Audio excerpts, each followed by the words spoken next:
Hello বন্ধুরা, সবাই কেমন আছো? আলহামদুলিল্লাহ ভালো আছি, আশা করি তোমরা ভালো আছো। এখন আসলে আগামী 1 মাস থেকে 2 মাস চলবে আসলে ফুটবলের জ্বর, সেটাই বলবো। আমরা গিয়েছিলাম আসলে গোসল করতে নদীতে, পরে দেখি যে এখানে আসলে ছোট ছোট ছেলেরা খেলছে, ওদের সাথে আমরাও জয়েন করি। প্রথমে চাচ্ছিলাম না যে খেলতে, পরবর্তীতে ওদের রিকোয়েস্টে খেললাম। অনেক দিন পর নদীর পাড় বসে আসলে ফুটবল খেলতে ভালোই লাগতো। একটা সময় আমাদের এলাকায় প্রচুর ফুটবল খেলা হতো। শুধু ফুটবল না, ফুটবল ক্রিকেট দুটোই হতো। এবং আমাদের এলাকায় এবং আমাদের টিম যেটা ছিল, সেটা আসলে এখন স্মৃতি। এগুলো সবসময় মোটামুটি একটা ভালো পর্যায়ে থাকতো। আমরা অনেক চ্যাম্পিয়নও হয়েছি কয়েকবার, বেশ কয়েকবার। আমাদের এখানে 5 নং ওয়ার্ডে একটা 5 নম্বর একটা ঐতিহ্যবাহী ফুটবল টুর্নামেন্ট হইতো, এখানে আমরা বেশ কয়েকবারই চ্যাম্পিয়ন হয়েছি। এবং আমার একটা ম্যাচের কথা আসলে মনে আছে।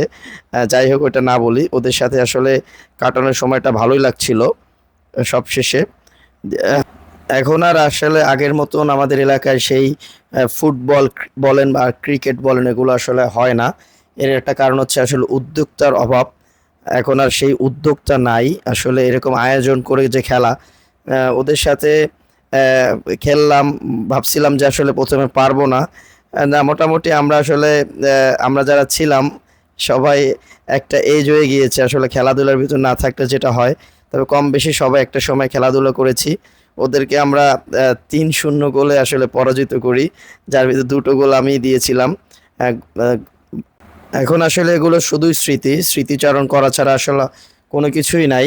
যখন এই যে বিশ্বকাপ আসছে, যখন আর্জেন্টিনা ব্রাজিলের খেলা হতো, আমাদের এলাকায় আসলে উৎসব মুখর পরিবেশ তৈরি হতো। আমরা খিচুড়ি খেতাম এবং অনেক মজা করতাম। আপনার হয়তো বা অনেক বেশি টাকা পয়সা হতে পারে, বাট কিছু জিনিস থাকে সেটা আপনি আসলে কখনোই টাকা পয়সা দিয়ে পাওয়া সম্ভব না। যেমন একটা সময় বলের কস্টেপ কিনতে হলে আমাদের অনেক 5-6 জনের কাছ থেকে 2 টাকা করে তুলে তারপর লাগতো কেনা। কিন্তু এখন আসলে নিজেই কস্টেপ বল কেনার সামর্থ্য বা আল্লাহ পাক দিয়েছে, কিন্তু সেই সময়টা বা সেই বন্ধু বা সেই খেলার সাথী আসলে নাই। যাই হোক, খেলা শেষে আমরা কীর্তনখোলায় গোসল করলাম অ্যাজ ইউজুয়াল। মাঝে মধ্যে আসলে এরকম গোসল করি। ওদের সাথে কাটানোর সময়টা ভালোই ছিল।